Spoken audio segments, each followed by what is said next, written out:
Sup home skillets, welcome to another live stream.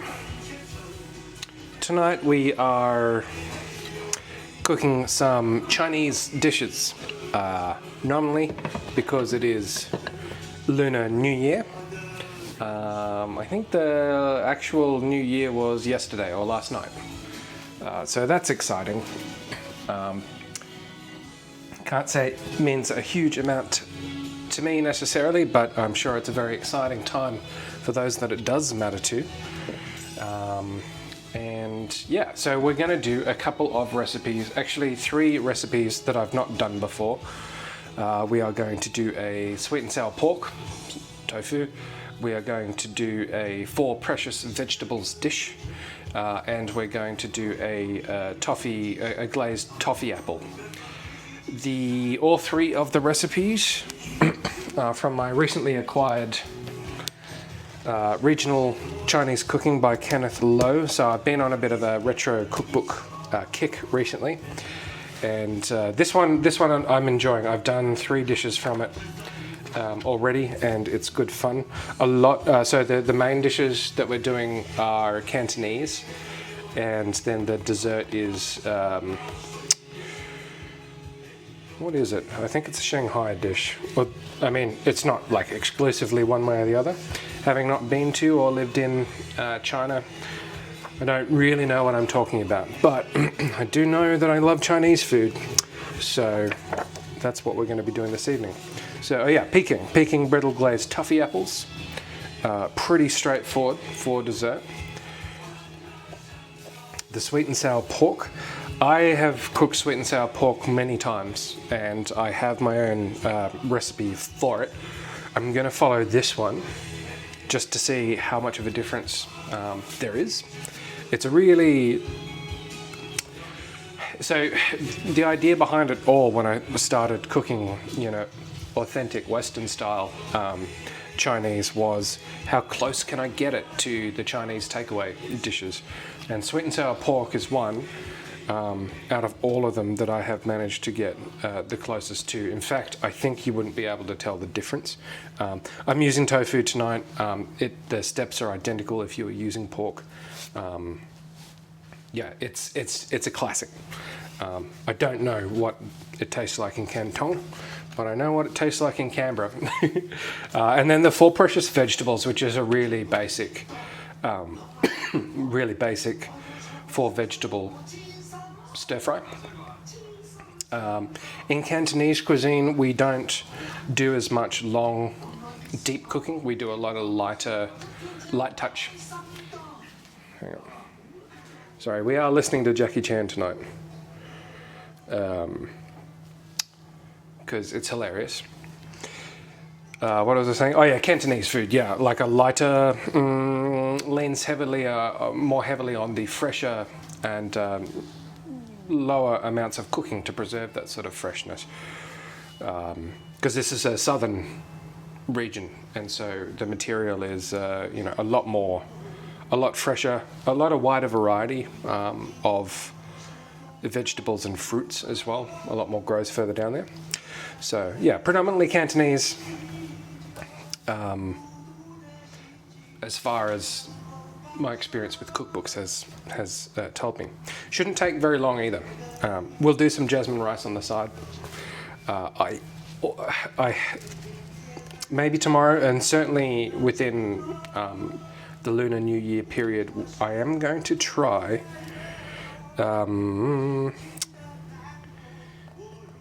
the 8 treasure rice. So this is 105. I was missing something. 105. Otherwise I would have done it tonight. Oh yeah, well, so I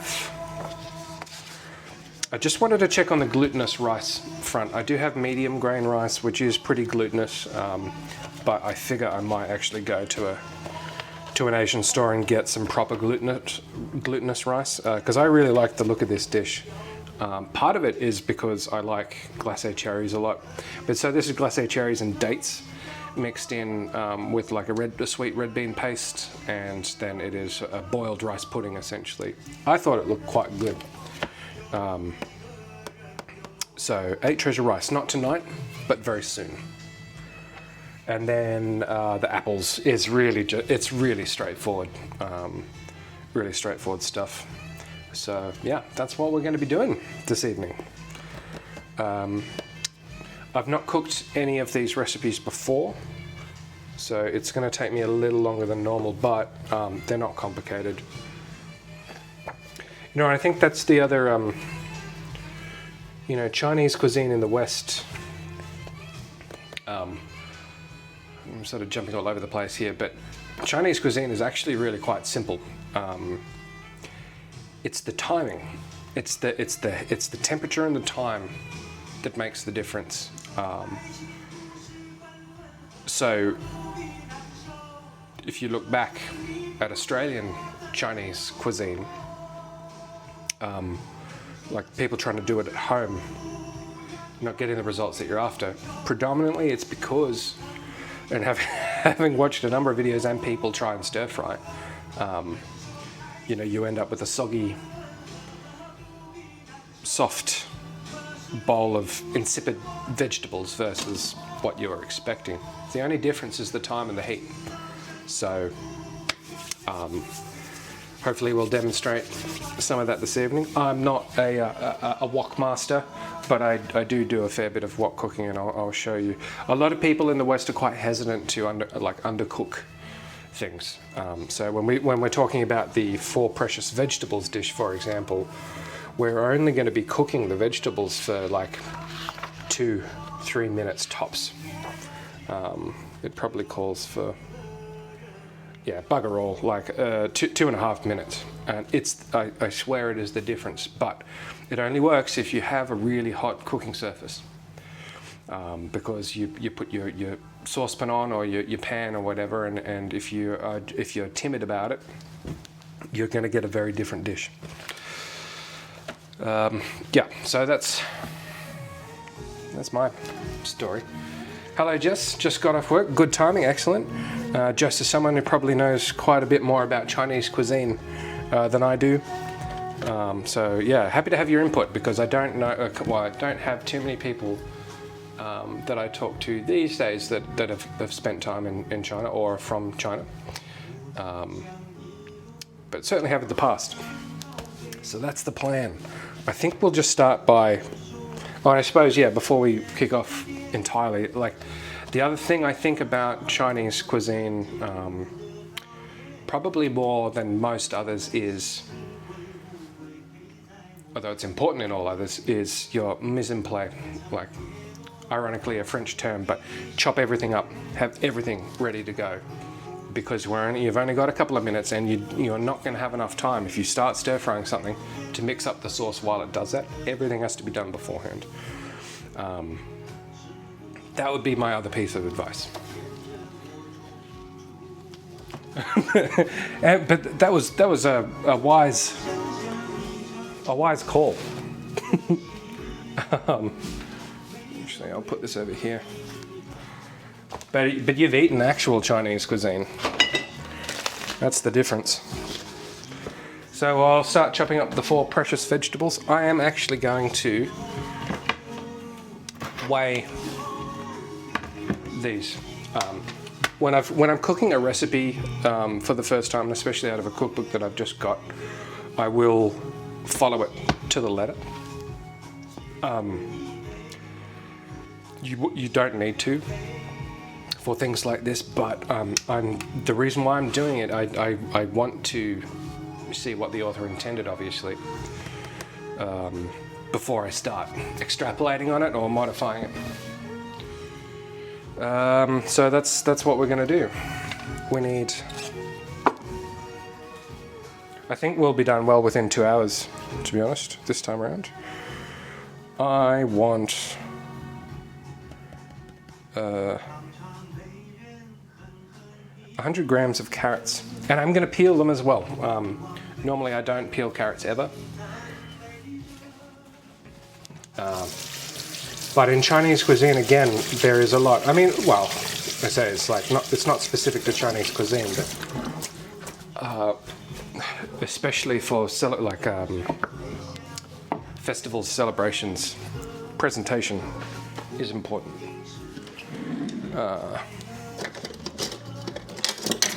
So it's one of the few times you'll see me peel carrots.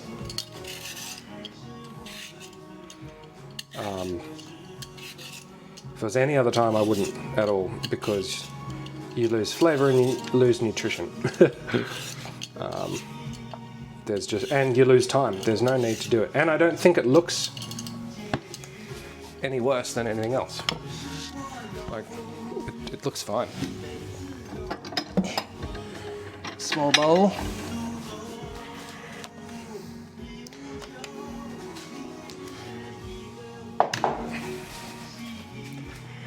What did I say? 100 grams.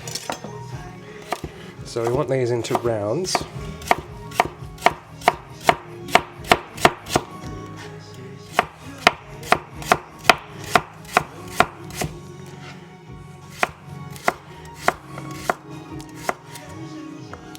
I think in Australia, like, I mean, if you're getting the sort of standard takeaway, you're more likely to get Cantonese style dishes. But we have, like in Canberra at least, like Sichuan. It's a number of Sichuan restaurants.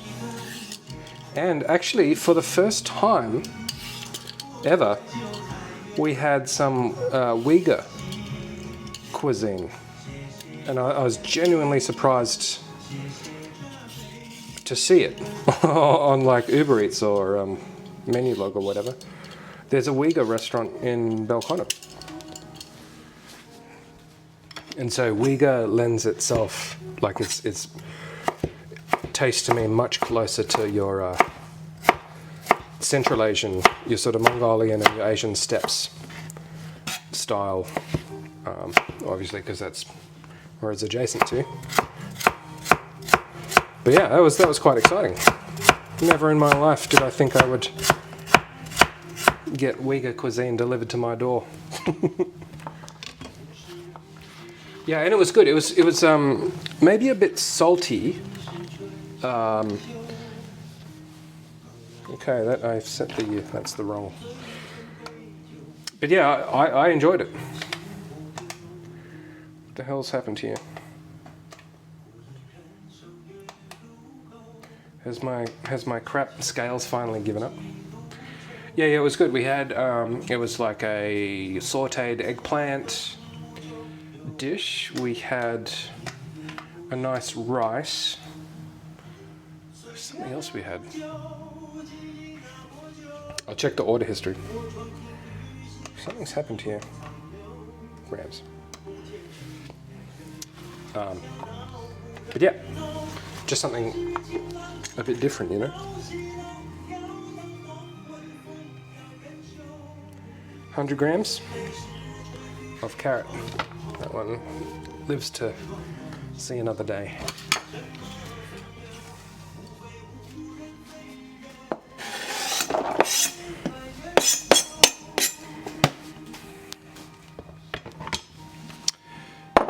Yeah, I'll definitely go again and get something, another set of dishes. Don't want to pass up the opportunity. Alright, so that's 100 grams of carrots. We want 100 grams of bamboo shoots.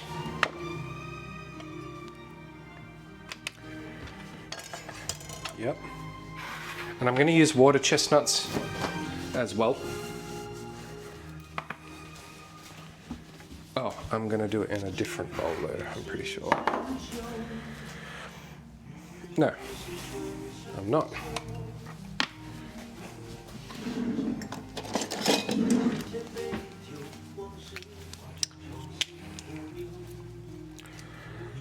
So yeah, the original pursuit was sweet and sour pork, lamb and chicken, and then the dry chili beef, with the three dishes that are sort of, I feel like they kind of overtook the cliche beef and black bean sauce, which was the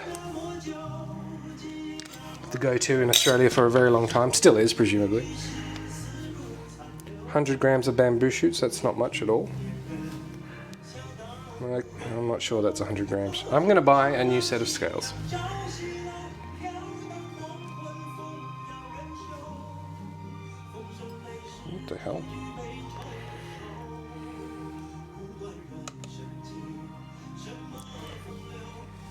Now I'm paranoid.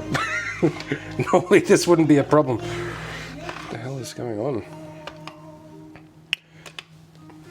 Just because we need to know. Yeah, what the hell? It's not enough.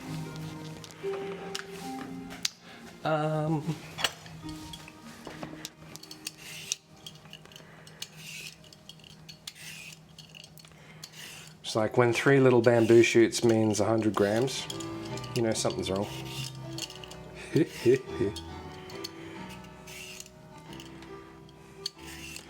I've reviewed the Taiwanese pineapple cake recipe, and it looks achievable to me.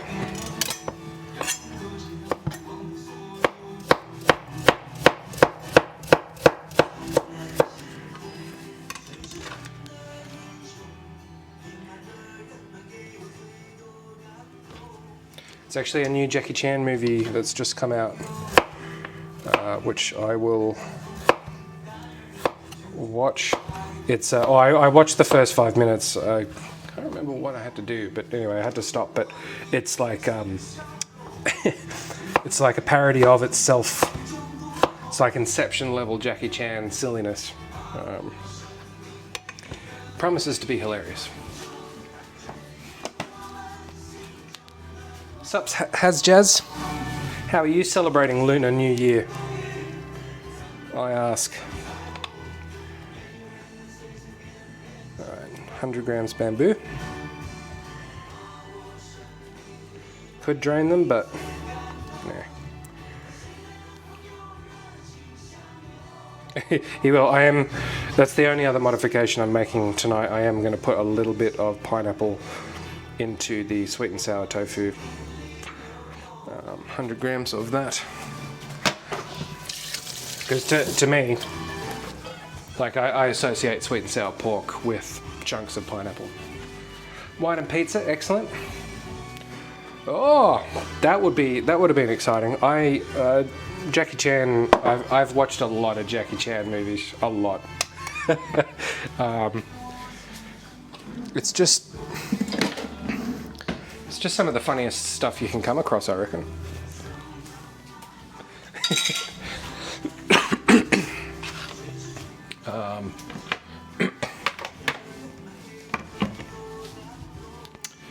Actually, that's a good question, Jazz. I should have looked that up. So no, I don't. What I could do is I could get nice Australian wine, Penfolds Grange, and then mix that half and half with Coca-Cola. That is a very popular way to drink red wine in China. In fact, I've seen footage of people pouring Coke into a $1,000 bottle of wine. I've never actually. Should I?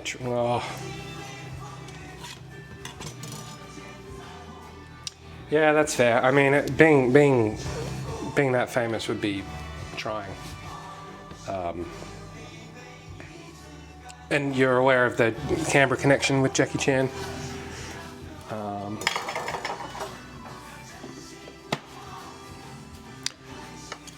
The closest I've ever got to Jackie Chan, he would have eaten it. So there was actually it's still there, but there's a restaurant in Macquarie called Kindo. It's a Vietnamese restaurant, and they have the paper tablecloths under glass, and you can doodle on them. And there's a Jackie Chan signature saying, "I was never here." 100 grams of mushrooms.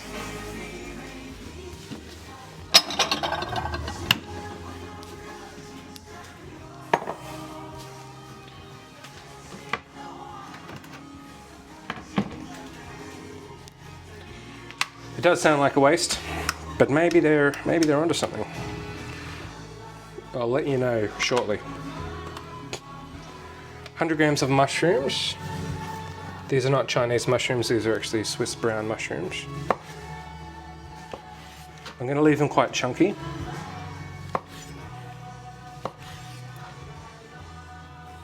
Yeah, his parents, he went to school at Dixon briefly, and his parents owned the Dixon, like the Dixon shopping centre. The family probably still has some sort of interest in it. And then I think they lived in Watson, I feel like, which is where I was born. Probably won't need.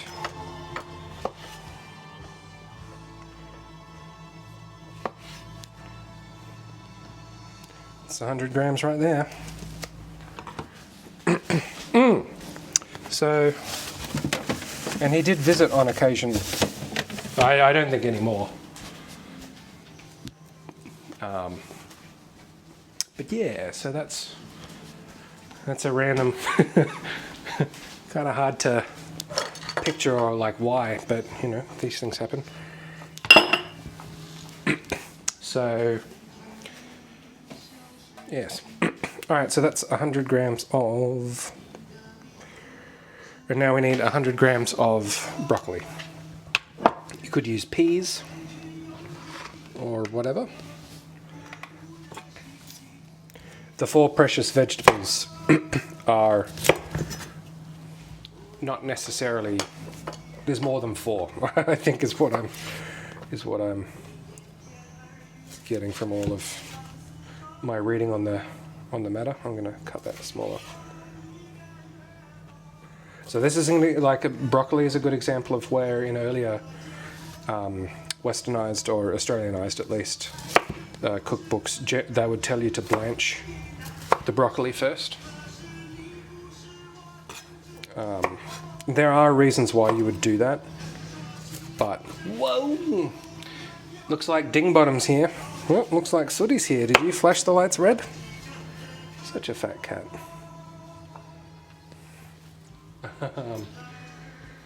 They are just like us, just a lot richer and better at Chinese opera.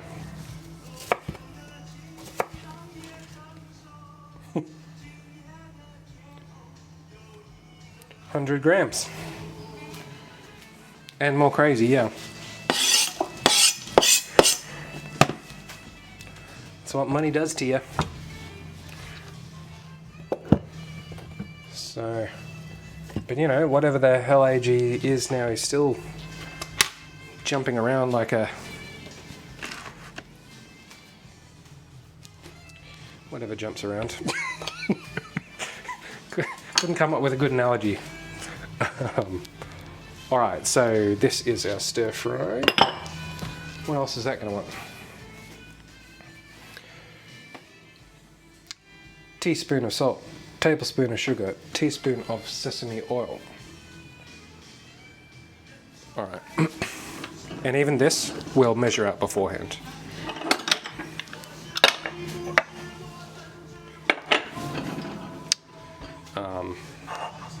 Yeah, so this Finding Jackie movie, I think it was last week that it came out. The one preceding it is weird. Like it's a overtly nationalistic. So Tencent, like the mega company, Tencent, Chinese company, funded most of it, and it's maybe not surprisingly, but like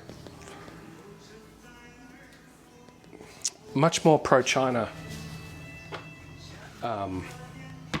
than I'm used to.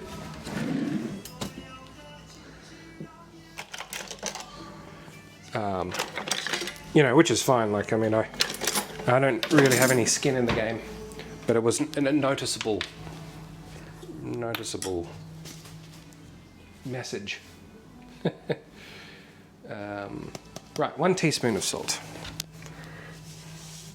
And I mean, for the most part, his movies aren't particularly political. They're just silly. Some of the older stuff, like late 70s, you do get, you know, obviously dealing with British colonial questions. Shinjuku incident is an interesting one. So this is like a Chinese-Japanese Relations. That's an odd Jackie Chan movie. It's good. The pacing is weird. It's not your usual Jackie Chan movie, but I thought it was pretty good. Tablespoon of sugar. Yeah, well, I mean, it just looked like an American movie flipped on its head. You know, there's not much you get out of American cinema apart from America is awesome.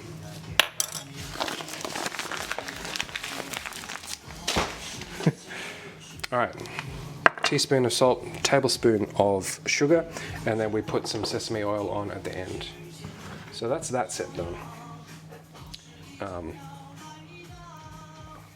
Political. The other one that I thought is a bit. I put it in a bit of a different category, but The Foreigner, which is based on a book called The Chinaman, and for obvious reasons you can't call a Hollywood movie The Chinaman these days, with Pierce Brosnan. So it's set in the 80s in Ireland, and it is a surprisingly good thriller, I would say. It's like one of the few movies that Jackie Chan's in where he's not playing Jackie Chan, he's actually playing another character. It's very much like Jackie Chan, but he's not explicitly... He's playing someone else. He's actually... There's a story. It's surprisingly good. I've watched it twice, which is like a lot for me when it comes to movies. Cool. And you know, I don't really have much to say about Pierce Brosnan, but I think he does well in that as well. Okay, so we'll just move these out of the way.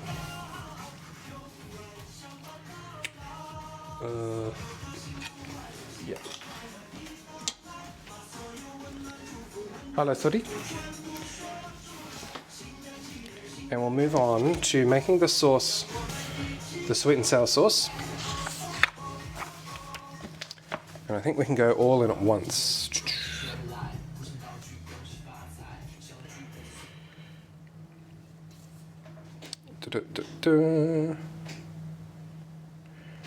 Green pepper, shoots, blend the beaten egg, so marinate the pork, mix all the sauce ingredients together in a bowl. I'll mix you in a bowl, Sooty, if you don't behave.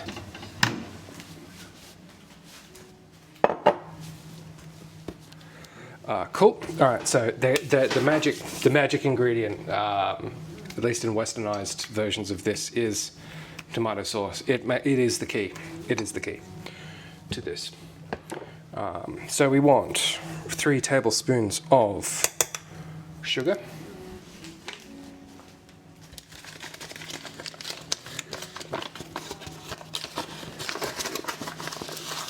This recipe is for more than what I'm actually going to consume, but I just want to see how it performs at the ratios prescribed. So 3 tablespoons of sugar, half a teaspoon of salt.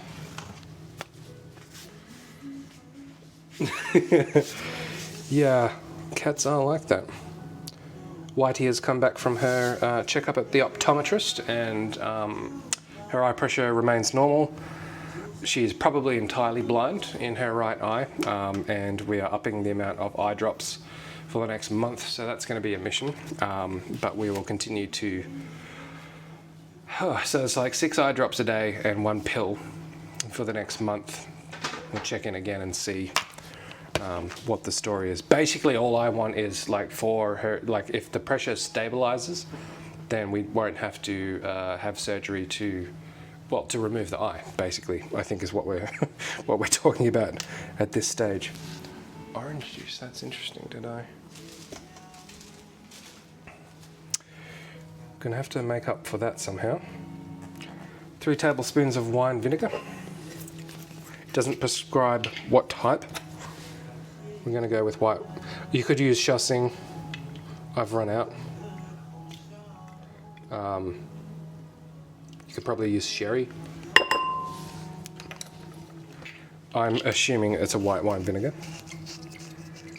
2 tablespoons of tomato sauce. Yeah, I just need to get it stabilized and so that she doesn't seem too bothered. Like, she's kind of adapted to life being half blind, it seems to me. Teaspoon of sesame oil. But it's just the risk of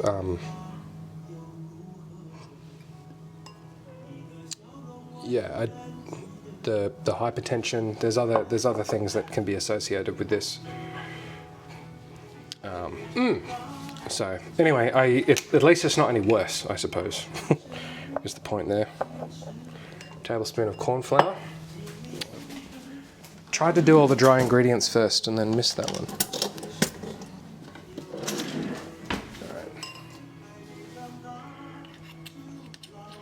Yeah, and I mean, her hobbies are sleeping and eating, so she can still do those. She certainly doesn't look out the window as much as she used to have a thinking window. But apart from, like, I think she'll be okay. Like, I mean, you know. It is what it is, as they say. But we will continue to monitor the situation. Tablespoon of corn flour.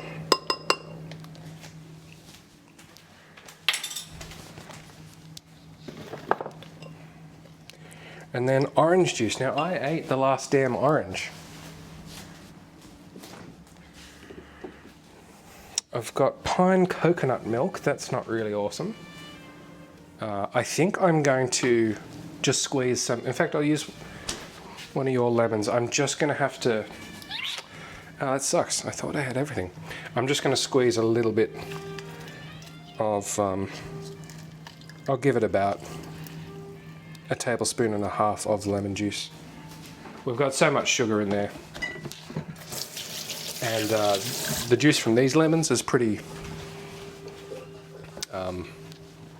mild. Is that a thing you say about juice? Bring it together.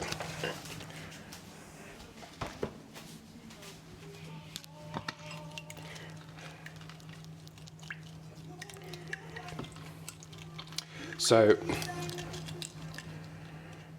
because I'm using pre-fried tofu chunks, I don't need to marinate and don't need to marinate the pork or fry it because that step's already done. This should yield pretty similar results. My question is just going to be about it's a question of timing. So how long can I sit the tofu in it? Because it wants to be a little bit soggy. If you think of what you get out of the takeaway container. But I don't want to just have the tofu eventually fall apart. But I do want it to take up some of the sauce. Anyway, we'll find out. We'll find out together. Yeah, mild lemon sounds right. Sauce. Cool.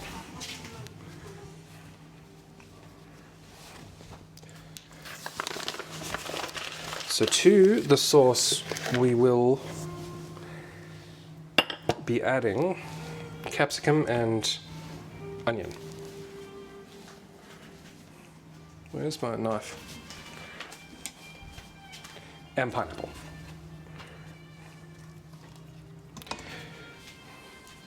Did you have a favorite style of dishes when you lived in China? I think it was you who was talking. Oh, maybe it was my manager talking about watching some of the fresh green vegetables being washed in the gutter in the street before being used in whatever meal that you'd ordered. I can't remember if it was you or Beck.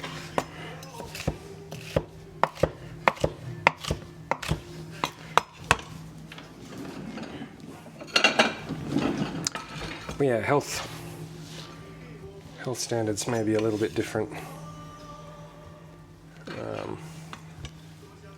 Certainly not across the board.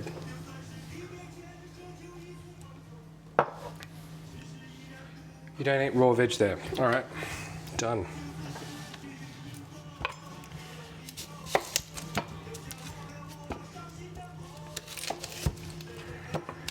Some stream last year we were talking about the logistics of fresh produce in Australia and the why. Even though I don't think it's necessary to wash fresh produce necessarily before you eat it here. It is pulled out of the ground, whacked in a box, and it's not sealed, and it sits in a car park for a long time and is handled by many people. It can be pretty dirty. I think I don't need any more than that.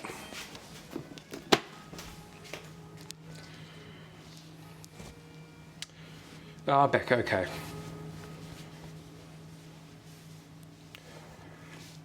Yeah, no, and I agree. Like I do mostly as well. The question is like how much of it is like a sort of a tokenistic, like a gesture that makes me feel good about it. Because if you think about washing your hands for 20 seconds, 20 seconds is a long time to wash something, or at least it seems to be. And so actually, apples is a good example of where, like down in here, the amount of dirt that accumulates is significant. In fact, let's do a thing. From an antimicrobial perspective, I don't think we wash fresh produce long enough for it to make a difference if you're eating it raw. Just getting the dirt and the grit out of it. Part of it's textural, I think. Where's the...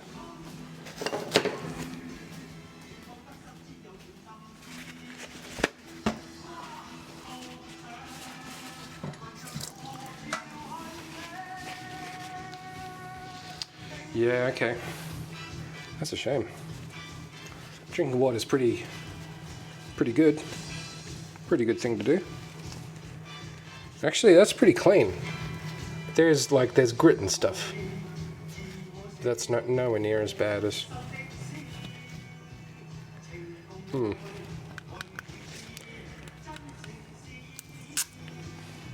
yeah, it's like crunching down on dirt. It's like something I want to avoid. Presumably though, like, whoa! Miss Molly Makes is raiding with a party of 71 people. Fantastic. It has been a while, Miss Molly. Thank you very much, and welcome to everyone who's just joined us. We're making Chinese food this evening. Happy Lunar New Year to anyone that matters to. Good to see you guys. Who have we got here? Oh, so many people.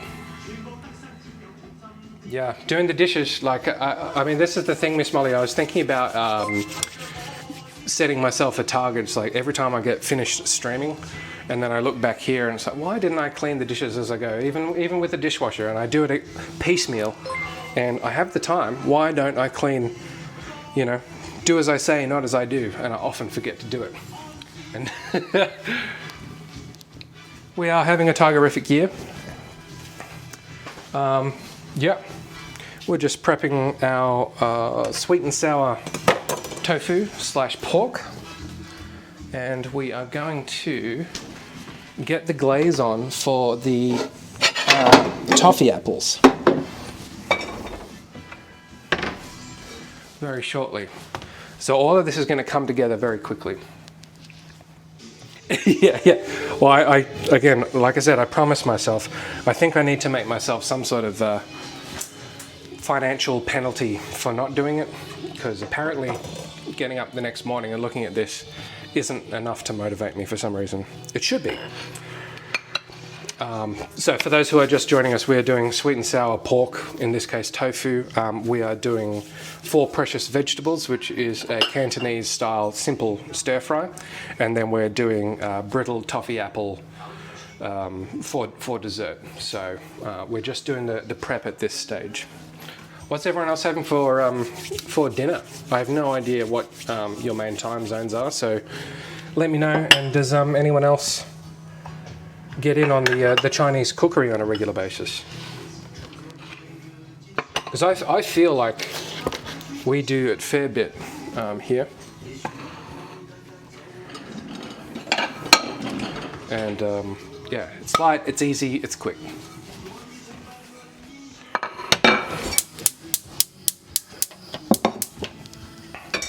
So we'll get this pot on. We get the wok out as well, I feel. My well-seasoned wok. Oh, all right, excellent. And the dumplings. Yeah, I got confused. Which is not unusual for me.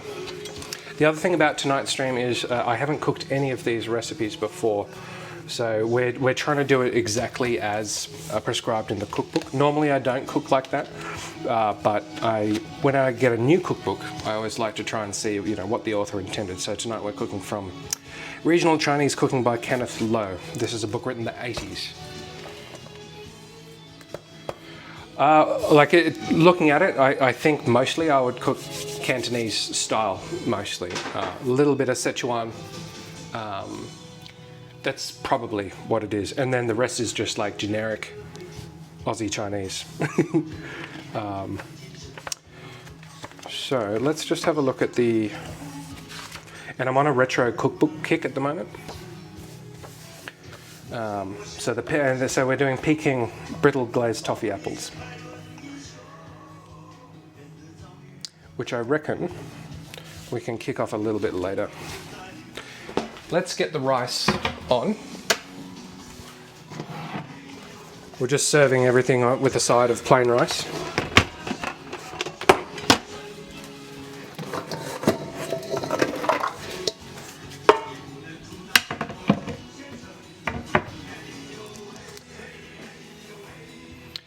Have an Indo-Chinese cookbook published by an Aussie who speaks Bahasa, and they're in Bahasa, not English. Well, bummer. Yeah, I was looking at a bunch of Indonesian. We've got some Indonesian friends. I haven't done much Indonesian cookery. I have been on a bit of a pineapple kick over the past couple of weeks, and I'm thinking some Filipino, Fijian sort of curry action at some point. If I'm cooking Southeast Asian, generally Thai. But man, I just love Southeast Asian desserts so much. Yeah, okay. If you got the title or hit me up, it'd be, I like the connection. But the risk is less so now, but like in the past, you have all of these exotic cookbooks, written for Australians in the 60s and 70s, and it's just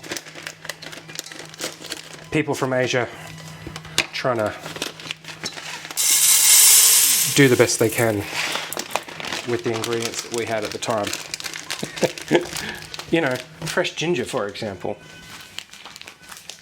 What a revelation. So we're going to rinse the rice. Always rinse the rice.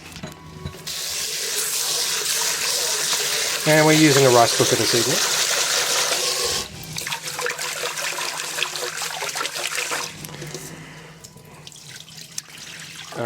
I don't think we have much Indonesian options in Canberra. Apart from Thai, you'll run across Malaysian a bit. We got Papa Rich a couple of years ago, which was still in business. And when we have the sort of Malay-Indian connection. But I'm not sure if I've seen any sort of explicitly Indonesian restaurants. I'll have a look. So like we were saying before you guys showed up, we ordered some Uyghur cuisine the other night, and I never thought I would try that Chinese, that region of China. And there's a Uyghur restaurant down the road. You've got his Instagram posts, only posts on Instagram. That's fine. Yeah, I mean that's the thing, isn't it? Like Canberra's growing, we're getting there, but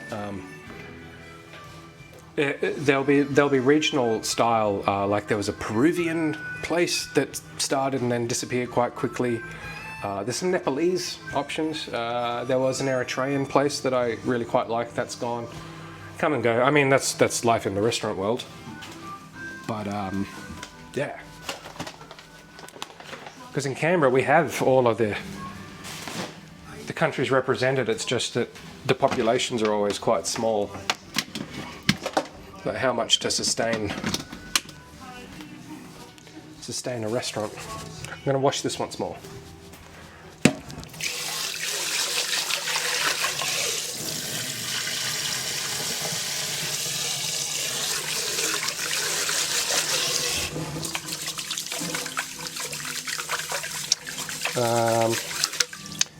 Yeah, and then there was a little bit of Filipino, and actually I worked with a guy who started a Filipino restaurant here. It's no longer in business, but they did like Filipino style banquets, which were good. All right, rice is on.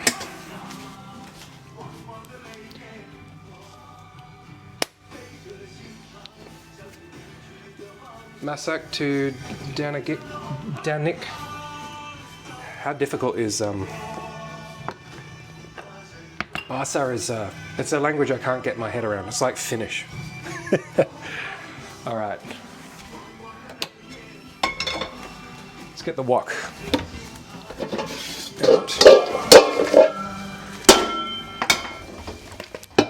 And then hopefully you guys aren't subjected to my camera overheating like it did on Monday. That was a bit of an embarrassment. Frost haze, no, not vegan. Mostly vegetarian, but like I do eat meat occasionally, but almost very, very rarely now. That's not a value judgment. I cook meat, and when it's there, yeah, absolutely. If I've got cooking for my family or other people that want to eat it, not a problem at all. But I don't eat a huge amount of meat these days. Looking for sources of like wild caught rabbit, venison, things like that. But and fish, which I'm still sort of trying to get my head around from an ethical perspective, I suppose. Well, you say that because you can only see like this much of me. COVID has put on the pounds. Masak means cooking, Dengan with, and Nick is his name. Cooking with Nick. I like it. But yeah, we do eat relatively healthy, and I think reducing the amount of meat-based protein has been great. Like it's not.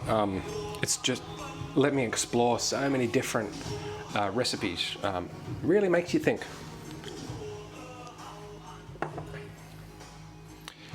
Yeah, that's right, Jess. I occasionally get some bream from my neighbour out the back who goes to the south coast and fishes there.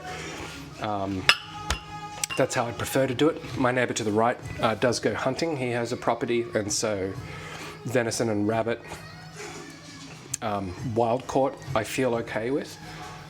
Yeah, and then I've got chickens and 4 eggs, and then bees for the honey. For those who haven't been here before, we do occasionally stream from the backyard.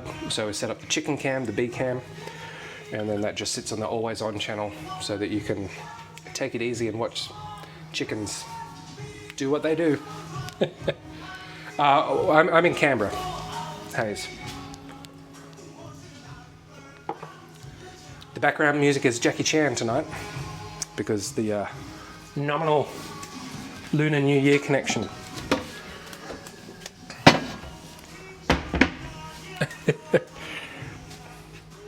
People are genuinely quite surprised when I say Jackie Chan's got heaps of albums. Oh, you haven't tried that? You've got to try the honey, Jess. What are you doing? So yeah, Canberra-based. My partner Shelley is originally from Brisbane, lived in Perth for quite a while, and now lives here with me.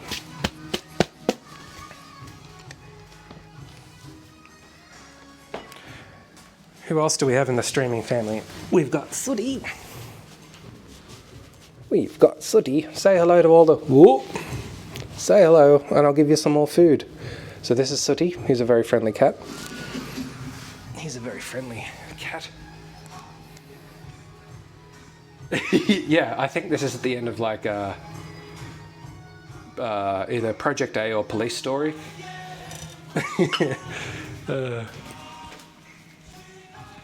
All right, I'm getting distracted talking to new people. Let's bring some focus back to this kitchen. So for this toffee apple, flour, egg and water to make a batter. I can do that. 100 grams of flour.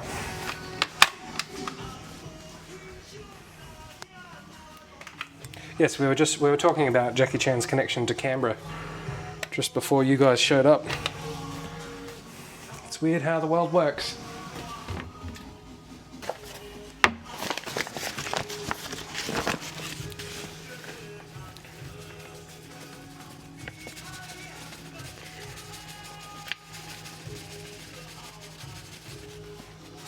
$100 grams.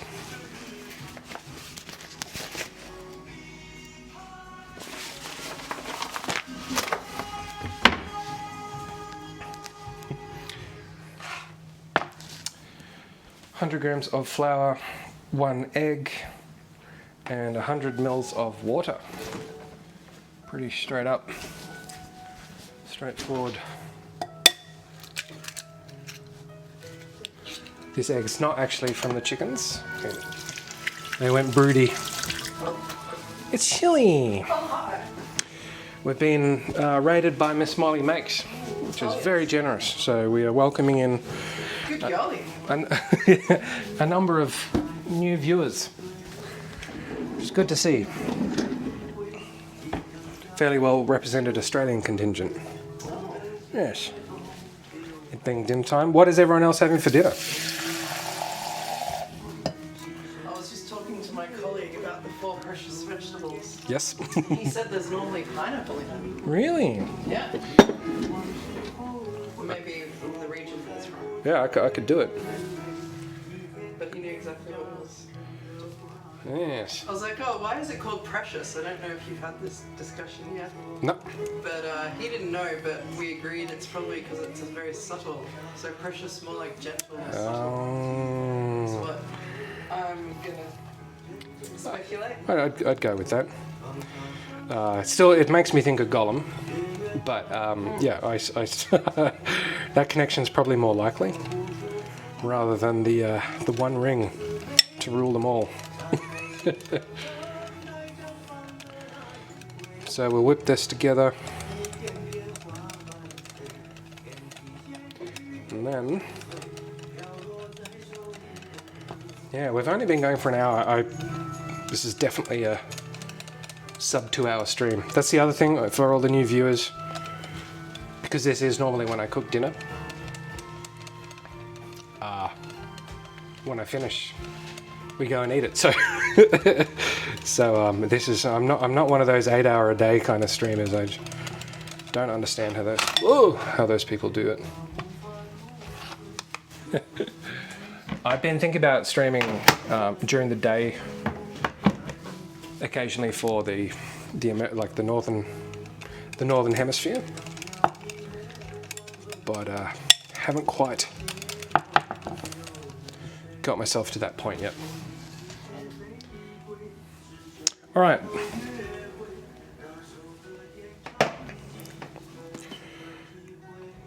So we need in our pot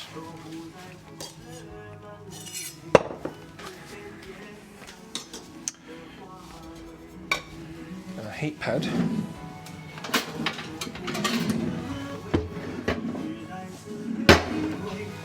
just...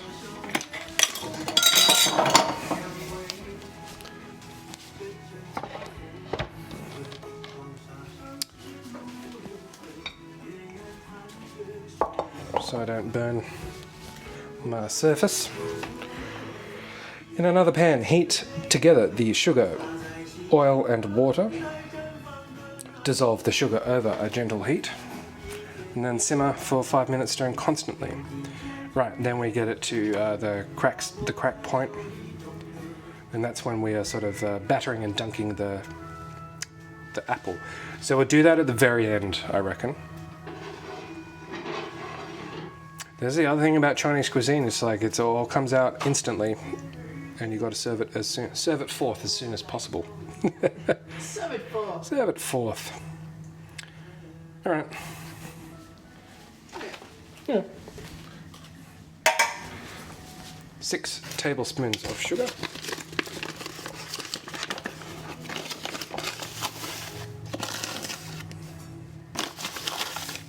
Oh, it's a bit more than 2,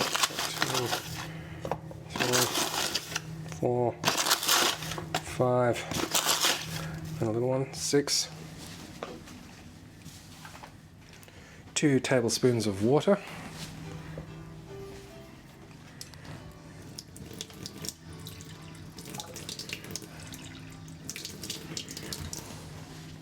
And then I wanted a bit of oil in this.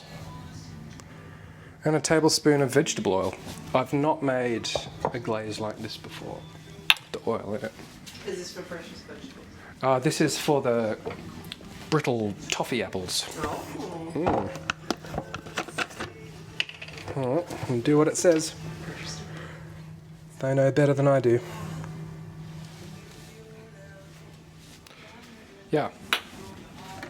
That is interesting.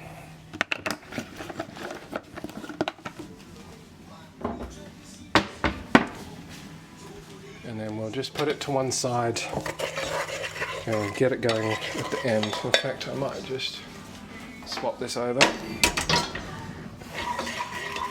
I'm gonna actually, yeah, I'll just get some heat into it.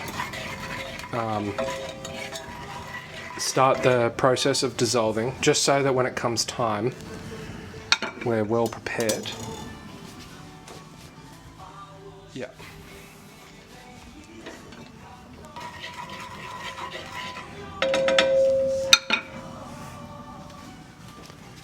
And see where that leaves us.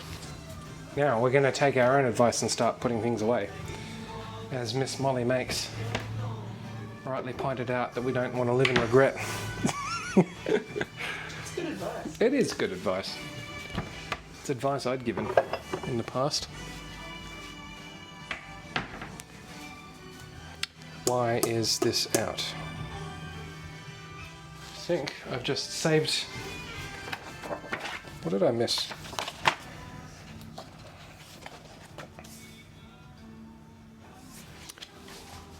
A tablespoon of soy.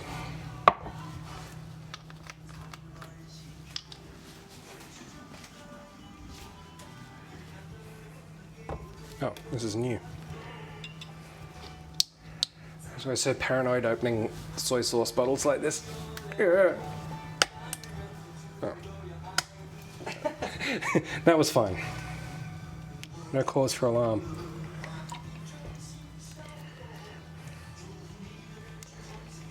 Okay.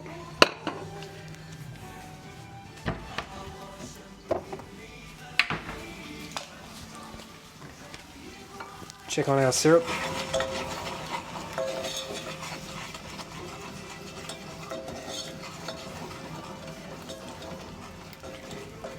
Something smells good. It does. Okay.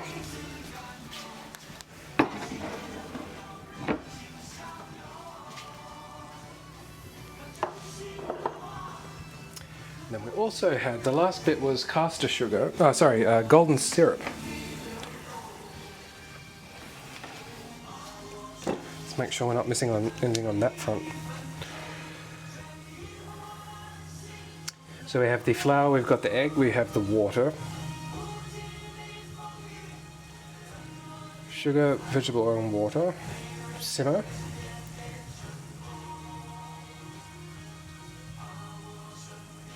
That's interesting. We'll just stop this here.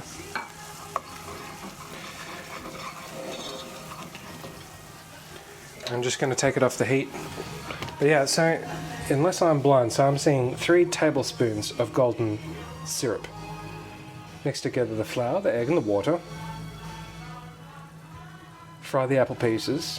In another pan, heat the sugar, the remaining vegetable oil and the water. Dissolve the sugar, then simmer. Oh, then add the syrup. Okay, so, alright, that comes towards the end. Good. Another close call.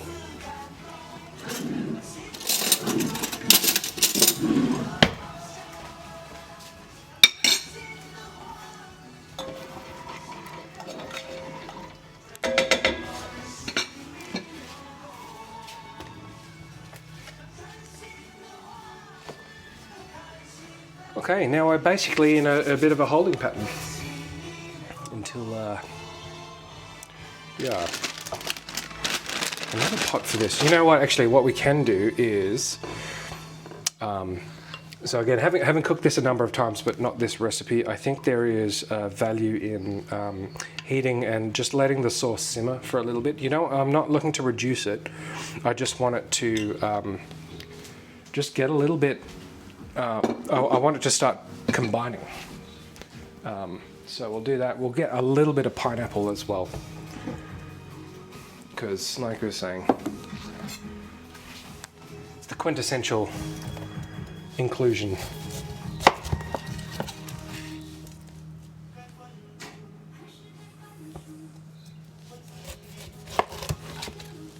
Probably not a huge amount. We're only cooking it for 2 this evening. So we don't want to overdo it.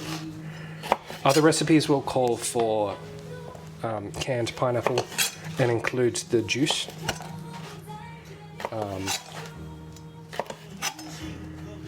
So I'm paying attention to that as well, because we're not going to get the same volume of liquid out, but that's okay. Looking at that Taiwanese pineapple cake recipe, it calls for blending the core. Presumably to get, there's some sort of texture action on that front.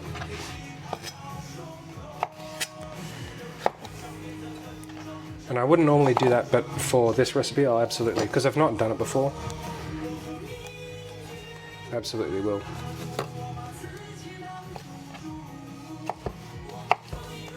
And this is quite, well, it's not too sweet, which is fine. I reckon that's all we need, to be honest. Yep.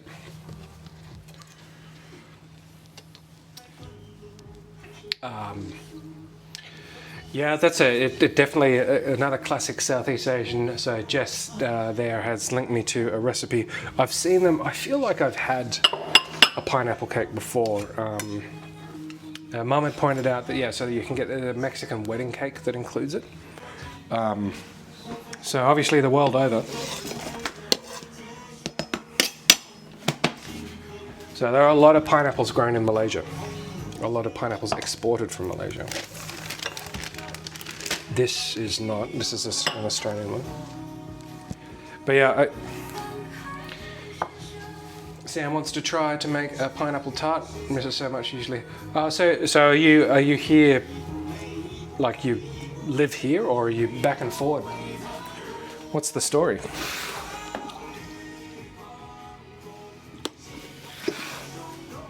And do you stream as well? Sounds like I'm talking to someone who likes food. So yeah, if you stream, let me know. Feel free to post any links in the chat.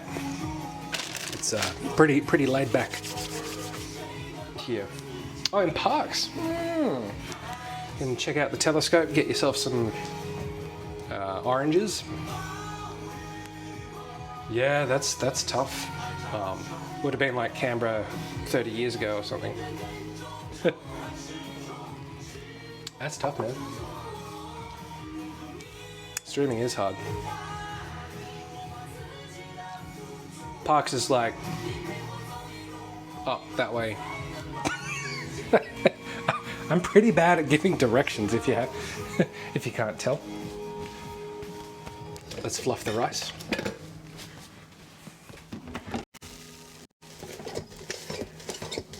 We fluff the rice and then we leave the lid open for a while to let some of the steam escape. This is one of the keys of cooking rice in a rice cooker, I feel.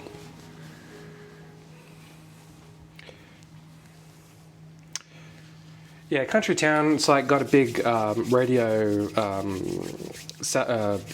telescope, and they grow a lot of oranges. Or at least that's what, it's kind of like, Batlow does apples, parks, oranges, and space observations. Actually, one of my close friends, his dad lives in Parks.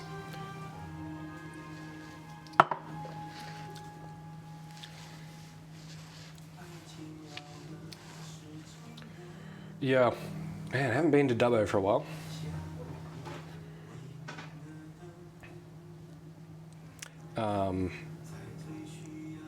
Haven't been anywhere for a while.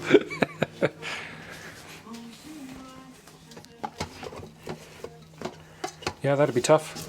Well, maybe you can start your own Asian mart then, Sam. You can be like the OG Asian grocer guy. In 30 years' time, you can tell all the kids from Malaysia how tough you did it. Yeah, parks. Where else? Like, I mean, well, where can you go now? Yeah, well, like, I mean, I haven't caught up to date on where we can and can't go. My brother's, in fact, so Boomshine, who normally mods these sessions, is currently down the coast at Mollymook, so New South Wales coast. Rick Stein has a restaurant there called Bannisters. It's a seafood restaurant, and there's also a cocktail bar. It's good stuff. It's a place you wouldn't expect an like a celebrity chef to have a restaurant, but yeah, and Rick Stein knows his seafood, so you'll pay for it, but give that a go. Oh, Indonesia, from Chinese background, yes. I had a jar of cendol, like green sweet paste, from my Indonesian friend of Chinese background, colleague of mine. Yeah, it's that kind of stuff that I love. yeah. Because there's a place called, it closed in Canberra, but they still have them in like Sydney and Melbourne, Meat Fresh. I think it's Singaporean dessert place. And that is like that store, that chain is where my love of Southeast Asian desserts just like, that's where it started for me. It's like, God, what the hell is this? It's like different textures, different flavors. It's sweet, it's refreshing. It can be hot or it can be cold. It's got it all. And then so I was telling her about this, and she's like, "Oh, yeah, you got to try chendol." I was like, "Aha!" It's like our Nutella. Taiwanese, yes. Yeah. Yeah, boba. That's right. Like your usual. But it was, I'd had bubble tea and stuff before, but then like the herbal jellies and stuff. It was like, oh. And there's similar with Malaysian, like the milky herbal jelly sort of dessert drinks. They're good as well. Yeah, classic stuff. All right, we're pretty much ready to kick this off. So let's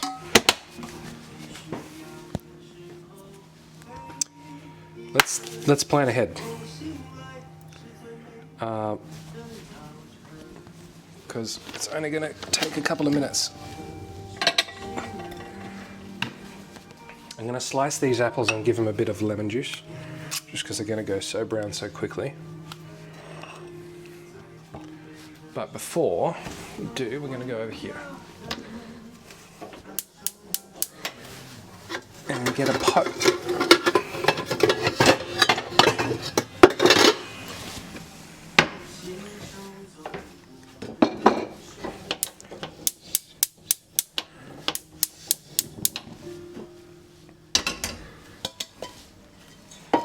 So into this we're going to put our sweet and sour sauce, which I've left somewhere else.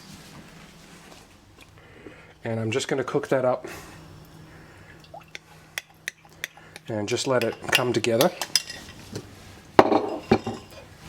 Probably another spoon would be a good idea at this stage.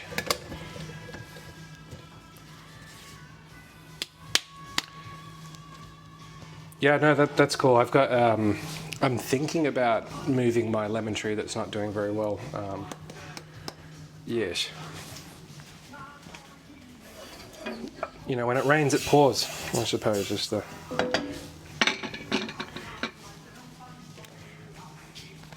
Okay, we'll come back. Actually, you know, we'll go BRB before we start cooking. We should be done. It's going to be an early dinner. So we'll go BRB momentarily, and we will start again very shortly.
Returned.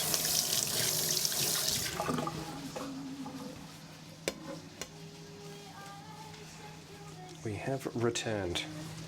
So, going to core and slice up the apples.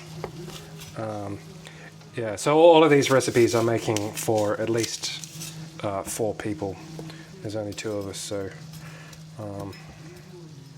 again, normally we would adjust it, but because this is my first time with these recipes, I want to see what the plan was.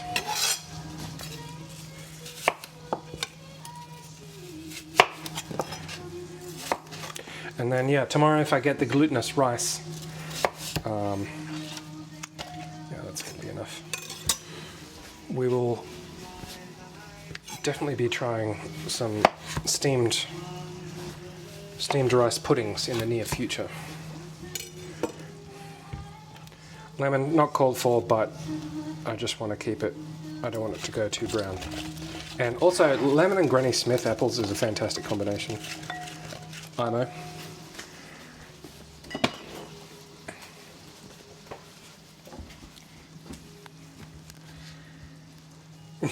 Yeah, well, when I'm back at work, if I'm back at work, maybe that'll be an option.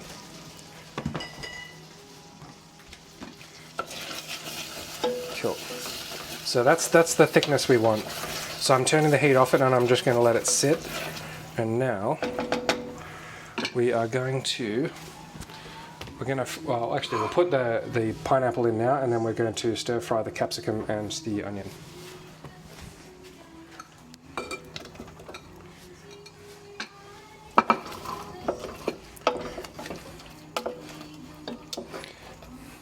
Because I think there are some Chinese-style dishes that can be let to sit, despite the instructions saying otherwise.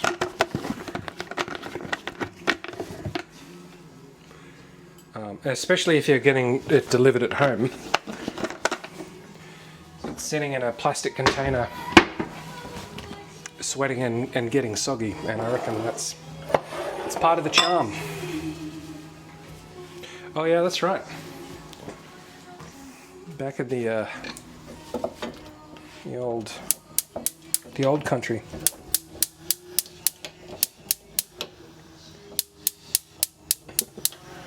Been having a lot of trouble with this recently. Can I have a lighter, please? Don't know.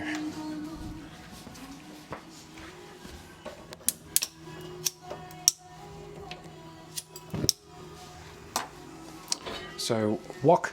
This is not actually my wok burner, but it's the only location I can get the camera. So, we make do.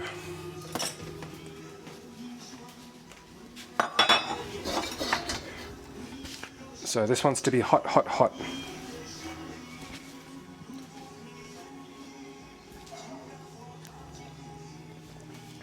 My wok has been used a lot, but it was second-hand.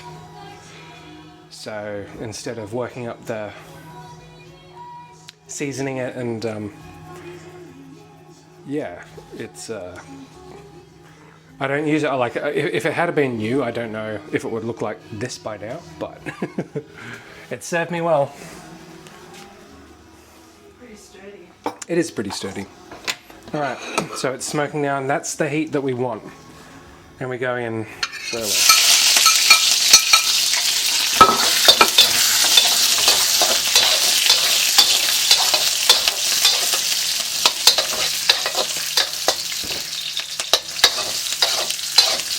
Whoop.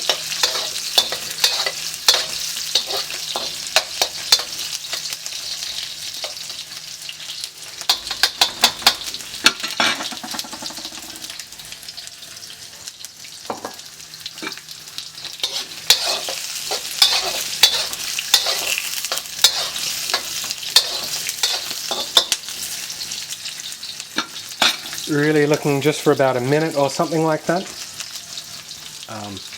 Yeah, I'd much prefer to do this on the other hob.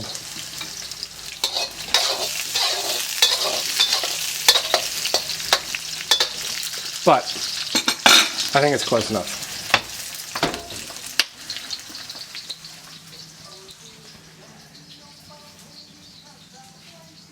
Yeah, the gas Yeah, this was I think originally it was found by the side of the road. This wok. That's how you get the real flavour. Some good road flavour. That's if you want to make street food. Use a wok that's found on the street.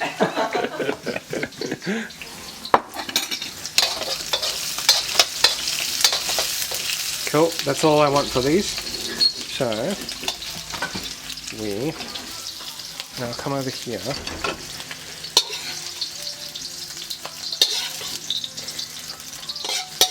Into the mixture.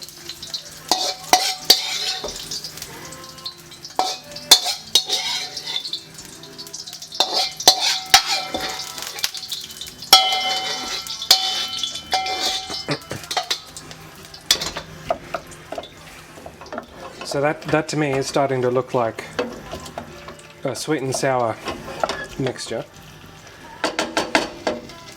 And so then we're just going to whack in some of the fried tofu instead of the pork. I've actually not used these in a recipe like this before either. I suspect we'll get fairly similar results.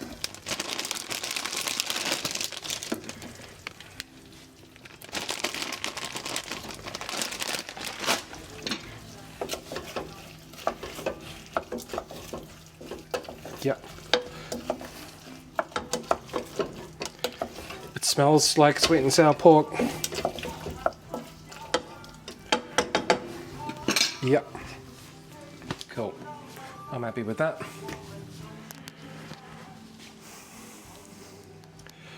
Yeah, we were debating the other night on stream the pros and cons of the various cooktops.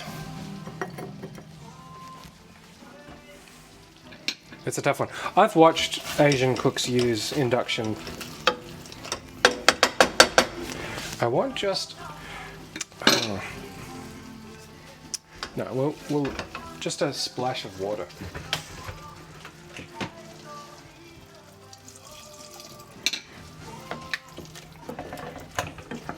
There we go.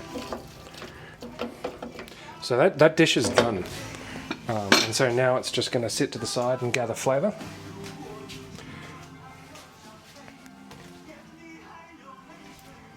Next, we're gonna talk apples.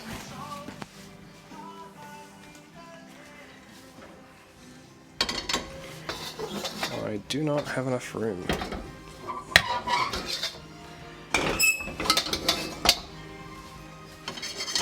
So this is our candy. Is that? Yeah. Yeah, it's crazy how much utilities change in price across the continent.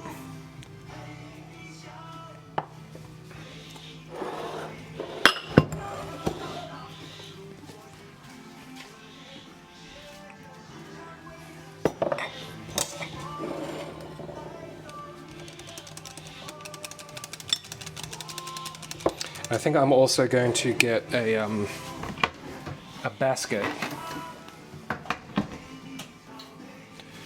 and put some kitchen paper in it, so for when I get the apple out I can just let it sort of dry a little bit while we do the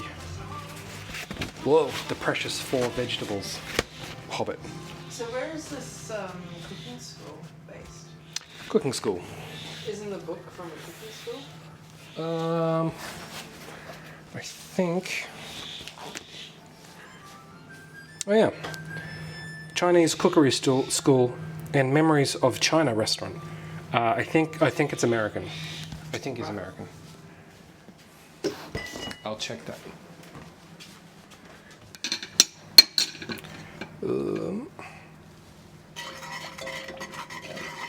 Wooden spoon. Someone was freaking out the other the other stream. Was using a metal spoon gently in my non-stick pan. So I get it, but if you're paying attention, you'll be alright, I reckon.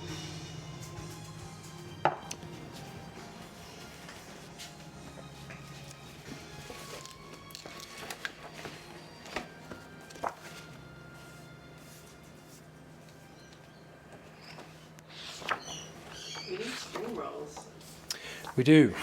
Yeah. I'll add them.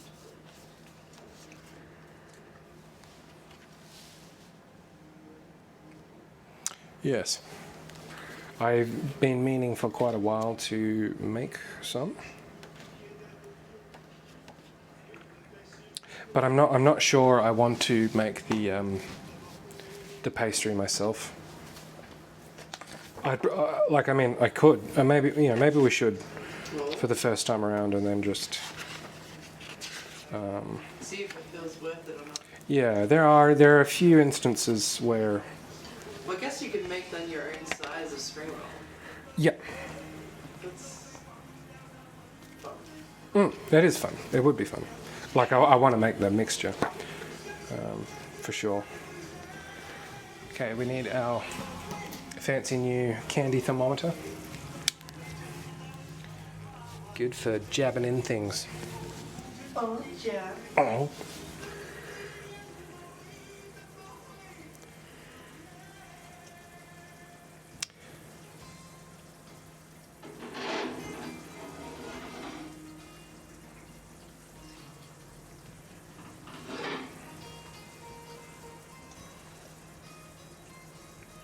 Okay.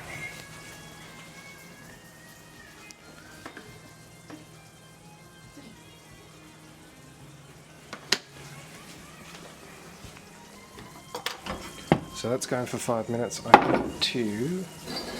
Don't really want to use this wok for the sweet. So, whoop, smash.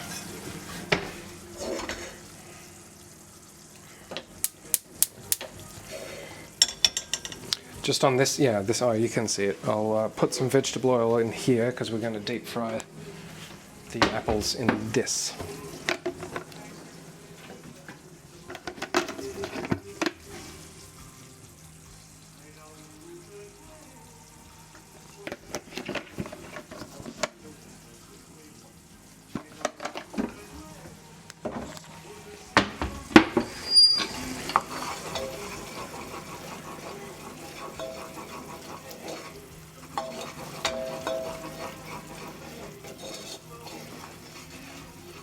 Yeah, I think if I had another 10 centimeters either way on this cooktop, I'd be alright.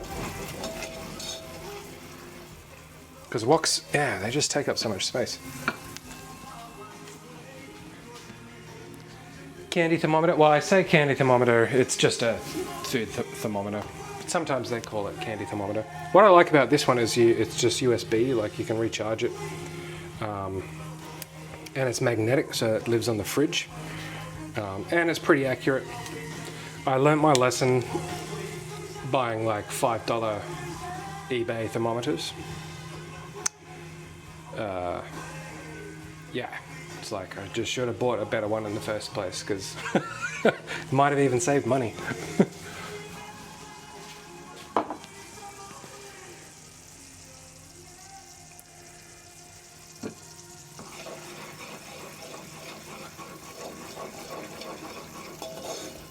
Does it actually tell you, from a candy point of view, the stages that it's at based on the temperature? No.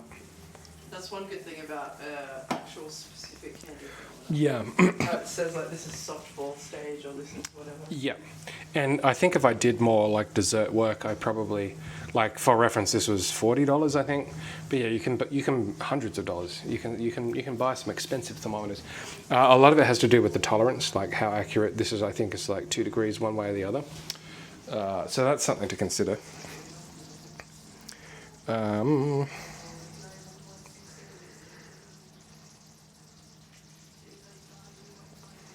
So we're looking for 151, probably about there.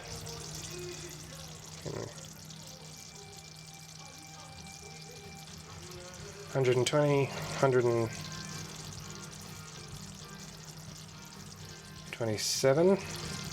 Needs more. 134.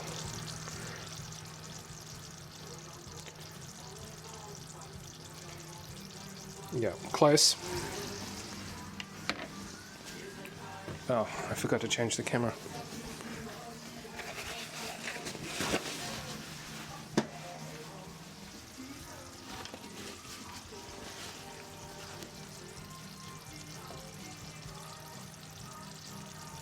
I should have used a smaller pot because it's hard not to touch the bottom of the pan.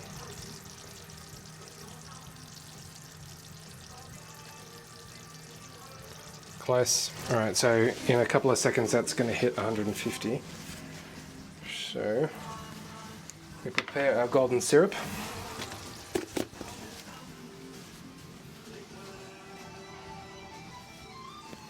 And we're going to put 3 tablespoons in.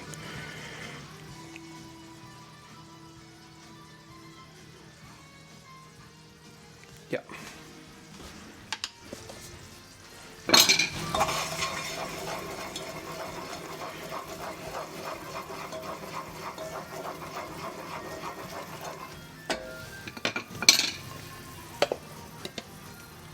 One, 2, 3.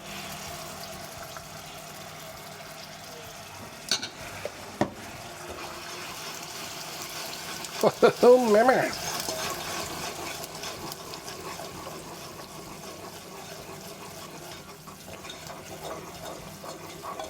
Gonna turn the heat down a little bit, and then we're gonna swap it for our deep frying oil. It smells like pancakes. It smells like syrup. Oh.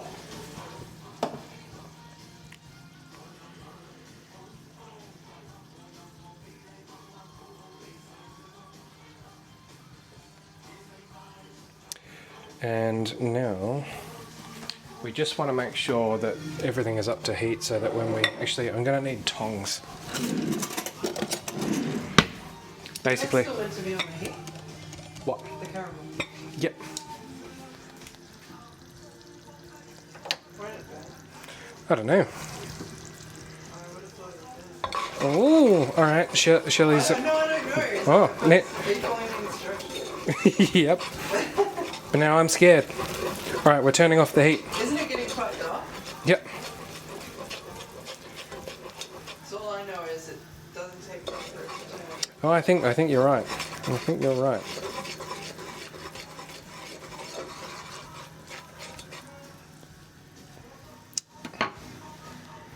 Okay, heat is off. Crisis averted. I'm scared. I'm scared about this process. I hope I haven't ruined the recipe. Me too. But no, it'll be fine. Normally, yeah, for those who are new around here, normally I stream recipes that I know. So that this kind of controversy doesn't overtake us.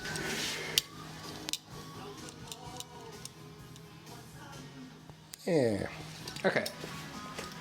Let's test with a bit of batter.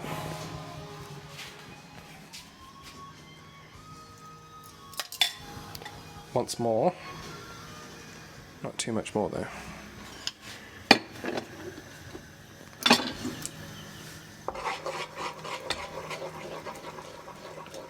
I can see that this is going to be something that I'd burn my mouth on pretty badly. That's my fear.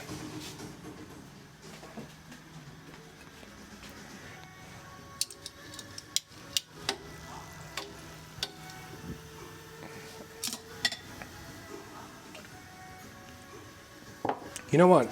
And normally I just eyeball it, but now that I have this thermometer,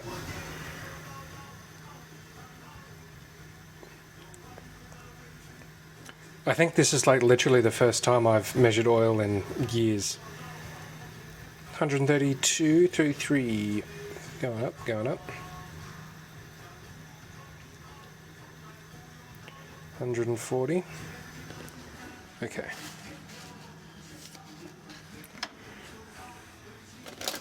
Just need some room.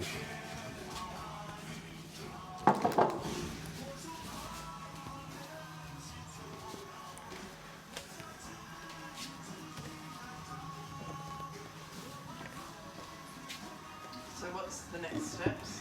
The next step is to put the apple in the batter, put the battered apple in the oil. So I'm going to move them all in now. realised they were going to have coating. I thought it was just apple. No, that's not going to do it for Lunar New Year. No. I'll have you know. Let's see what happens.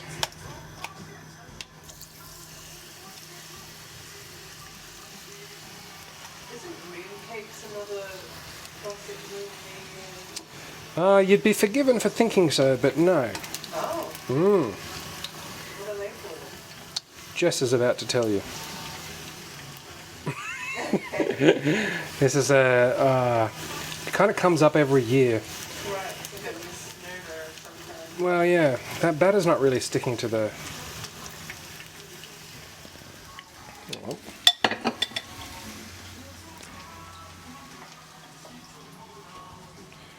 Something we struggle with at work every year. Mm.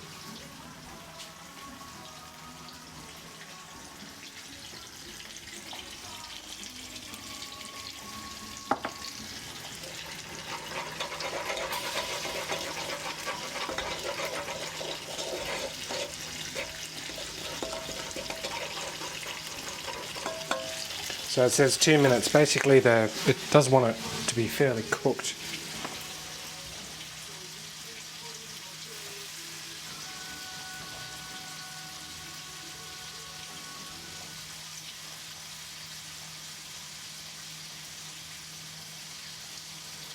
Oh, drop into iced water. Okay.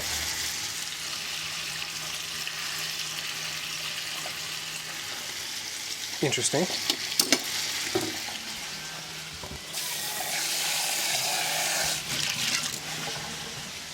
To me, that batter doesn't look like it's sticking particularly well.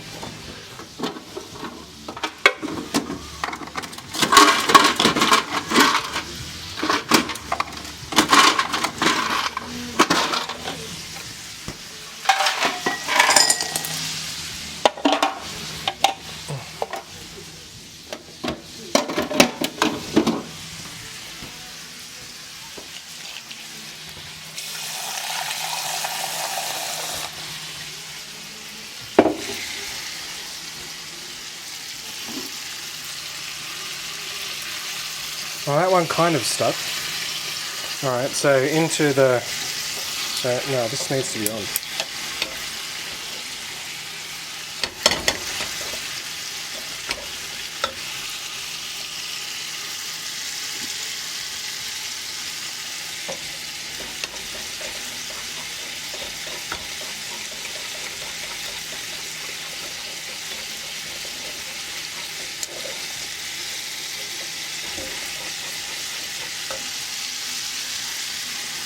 Need my sauce to thin a little bit.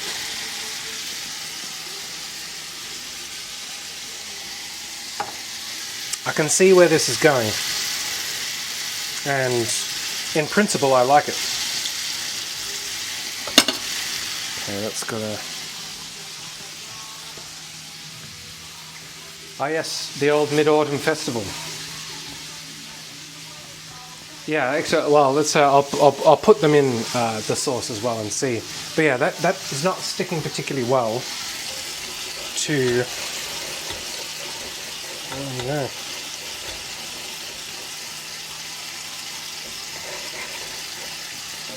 This one.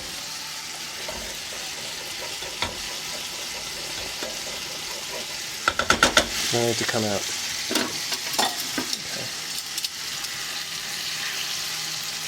So these go into the sauce.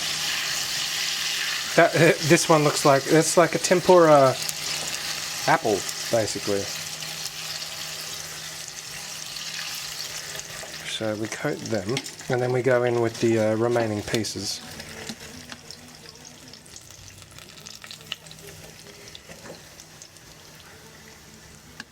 I'm gonna have to watch some videos on this because I'm not sure how the batter would actually stick to such a smooth surface. Interesting. Now what? We're learning together. Yeah, this should have stayed on the heat. Okay. That's okay. I think...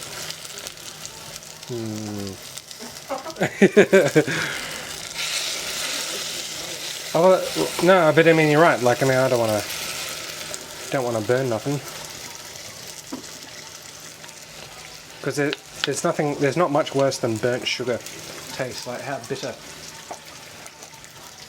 can it be? Oh, do you put them in the ice water after the caramel? Yeah. Well, that'll be good. Yeah. Okay. This is no. Okay, I think this is salvageable.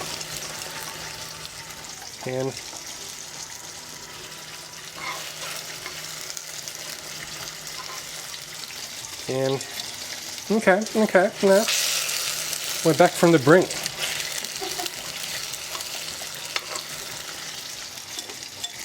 Whoops.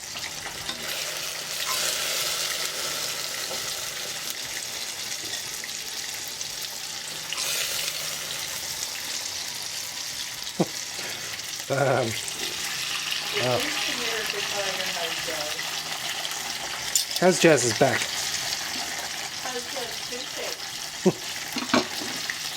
Did I already ask? How's Jazz? What's for dinner at Cafe 49? Oh yeah, pizza and wine. That's right.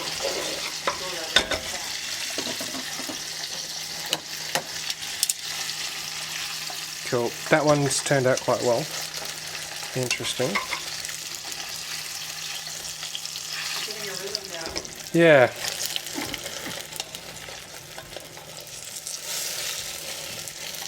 I'm not sure. Wow. I think this one's going to call for more research.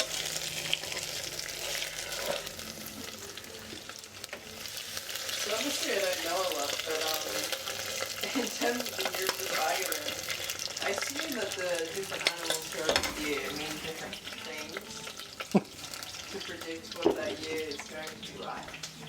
Or the themes this year, or surely is there something like, is that an aspect of it? Oh yeah. I'm convinced. Well, clearly you don't know either.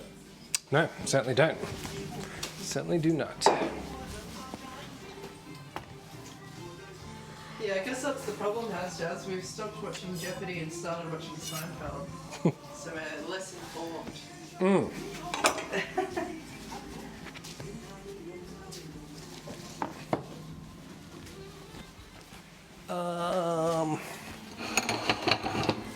Okay.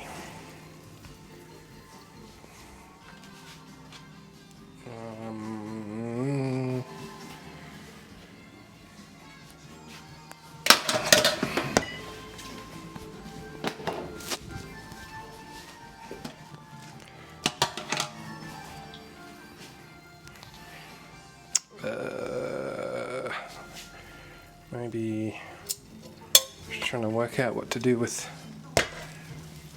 that.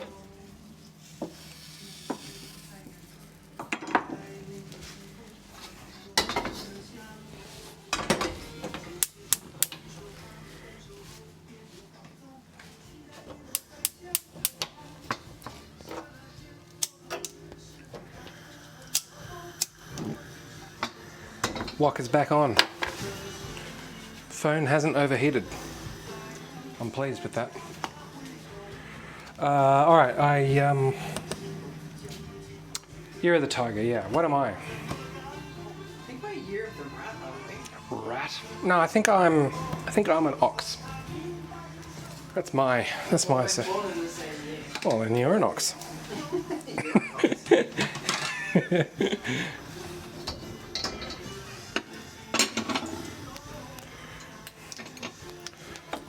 Okay. 4 precious vegetables.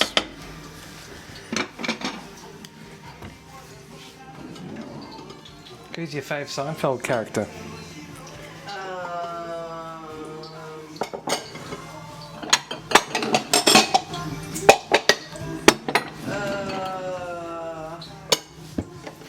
want to say Kramer or George, but then I also thought Newman. I don't know. It's hard to pick a favourite. But who's yours? That's Jazz. Yeah, has Jazz. And I also find it hilarious that you look. Although it is pretty funny. I think Kramer's the one that makes me laugh out loud. Just makes me feel like we're back in the 90s when I never watched Seinfeld. Yeah, I do also like Elaine.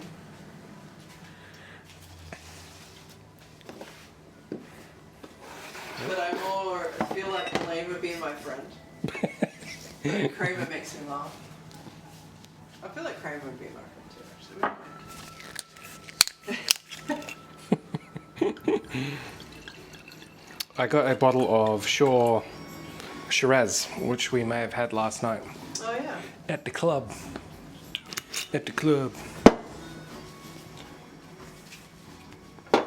Alright. I didn't know they had Shaw down there. I think that, yeah, it comes and goes. Whoop, that's hot.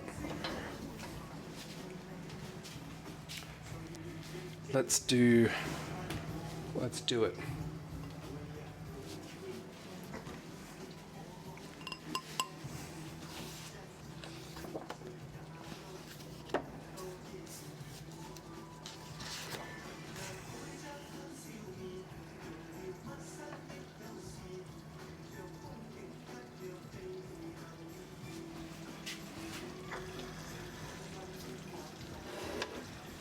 Super hot.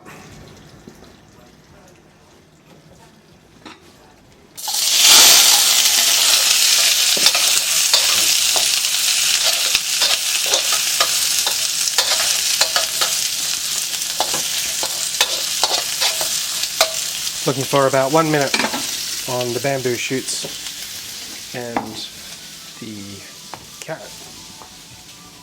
Yeah, there's no good wines in Queensland, House Jazz. That's forest country. I've had Forex before. I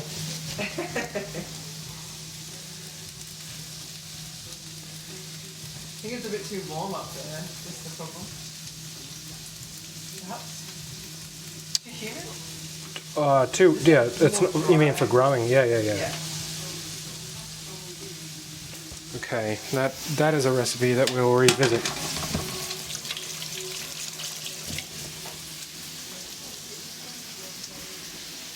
Yeah, Bundaberg. Bloody.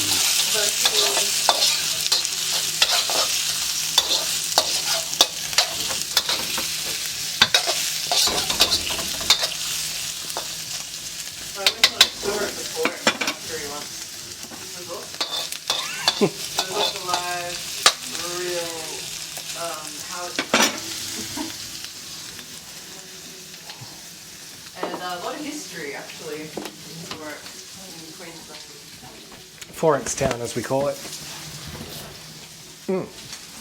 But it's like the most. It's kind of like is Great Northern also Yeah. Queenslander? Yeah. Because yeah, it's like the most neutral lager. It like to me, like Forex is kind of like, for if there are any Americans watching, it's kind of like Budweiser or like Miller Lite. It's like this sort of real neutral, easy, like just light lager action. If that makes any sense.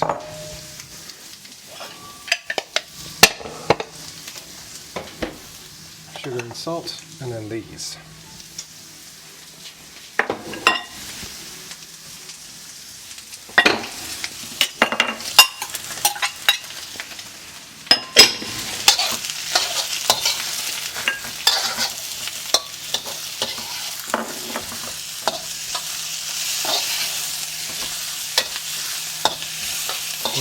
Four precious vegetables. What is that? 4 precious vegetables.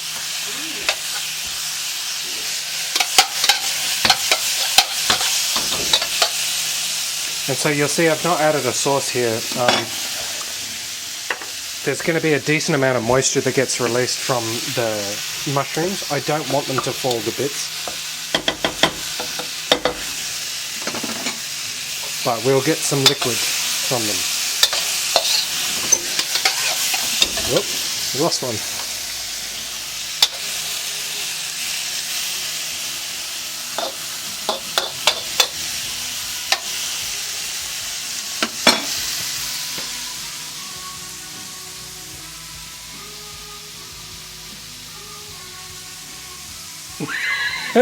When did you do that? Oh no. Should have live streamed that. It reminds me of a time where my friend in high school, she got a job at Bead Street, which is like a bead shop, you know, for beads. And she knocked over a whole shelf, like her first week, and she's like, yeah, and then just knocked this whole shelf of beads down. And well, yeah, how would you clean up honey, and how would you clean up beads? I don't know about honey. I guess a vacuum cleaner for beads. So that, not if you want to put them back on the Oh yeah. vacuum sorted.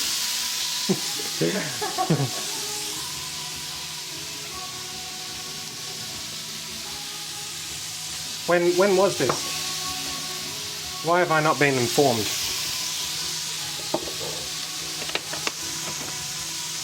Alright. This is done. So all we do is add a little bit of sesame oil, which is here.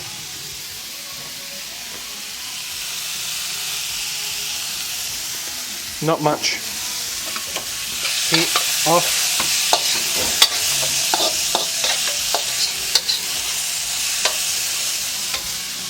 And that's it.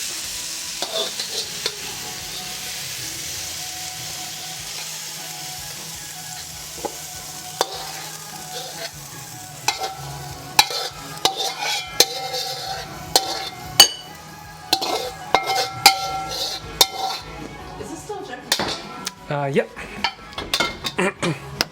Otherwise I've been sold a lie. Sounds like Jackie Chan's finishing his cooking stream song. It's the grand reveal. The grand reveal. I reckon some coriander can go on this.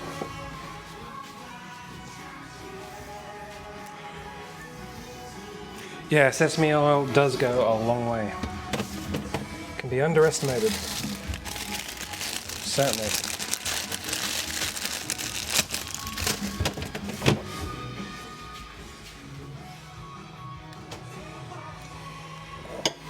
And then rice.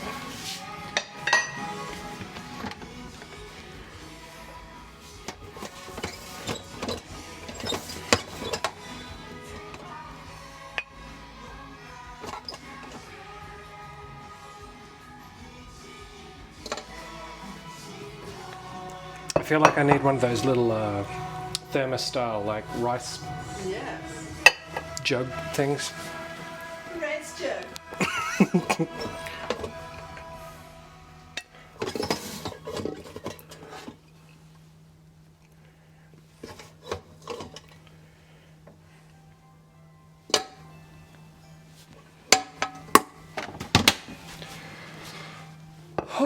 Mackenzie. What a marathon. But it what? Like smack on 1 hour, 59 minutes and 50 seconds. So what I said was true. What I said was true. Oh, yeah, I reckon my recommendation would be if you're going to be streaming like cooking in the kitchen, and I've done this before and regretted it, like not knowing any of the recipes. Sorry, I know the recipes, but the specifics of it, it's like it takes a lot more effort than it should. But that's okay, we got there. So, our 4 precious vegetables, our sweet and sour pork / tofu, and our they're kind of like they're apple fritters. That's going to need some work, but let's give it a go. It's the moment we've all been waiting for, really. I can tell by the smell of the sweet and sour that it's good. So that's good. Yeah. Let's find out. In fact, the tofu, yeah. So let's just do the tofu on its own in there. Yep. straight up. Yep. Cool. So that's exactly what you would expect it to taste like.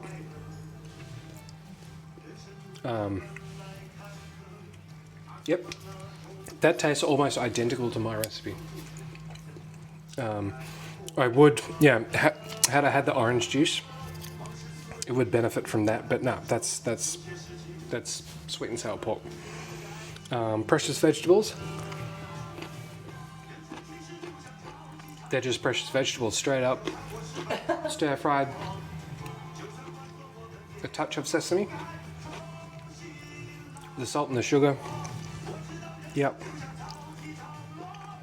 Yep, that's good. It's nice to do some veg without coating it completely in a sauce.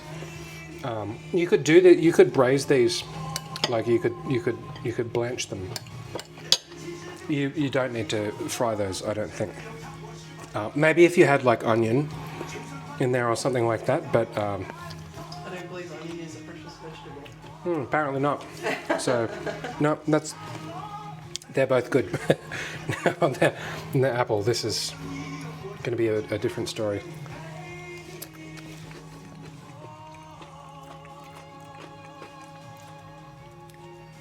That's actually, like, the flavors are fine.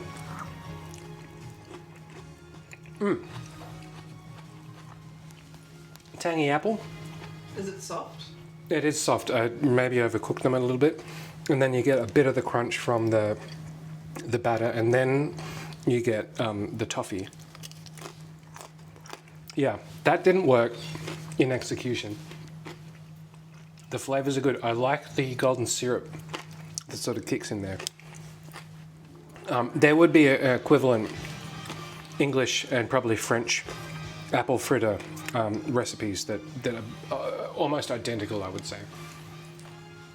I don't know what I would do like maybe you could grate or like texture the outsides of the apple, because the flesh is really quite slippery. So anyway, I'm kind of not surprised that the batter fell off. It may also come down to a temperature Yeah, I was going to issue. say maybe something has to be warmer. Yeah, I think the oil probably, if it was hotter and it just shocked it and fried it instantly. But flavor-wise, the profile is good. That's refreshing because you get sweet, but you get a bit of the zang. The recipe didn't call for Granny Smith apples. I don't know what would be the popular apple in China. It's probably a red apple, but I like the Granny Smith there because there's a bit of a twang, a bit of a zesty kick that sort of lightens the mood. All right, good. I'm declaring this a success. I feel like this is setting us up for a year of prosperity and good health. Well, as they say, if you celebrate prosperity, good things will come to you. Which I guess, I don't know what that means really, but that's a Chinese saying. Yeah, less Put sugar. positivity out into the universe, you'll keep getting positivity, basically. Yeah, I guess so. I'm not sure if that's what they had in mind, but they did say a lot. All right, we're done. We're done. It's dinner time. Thanks to everyone who followed along. Thanks to everyone who joined. Thanks to all the new viewers. It's been good fun. Stream 3 nights a week. Dishes like this. Dishes from all around the world. It depends how we feel. If you haven't and would like to, feel free to jump into the Discord. We'll post the recipes for these, general food discussion, cat pictures, a lot of cat pictures, gardening pictures, whatever the hell you want really. There's a bunch of gamers in there as well. There aren't really any rules, so yeah, if that takes your fancy, feel free to join in. No pressure. All right, we're going to leave it there. We're going to leave it there. Good health and prosperity to all. Indeed, indeed. And we'll catch you again very soon. Bye for now.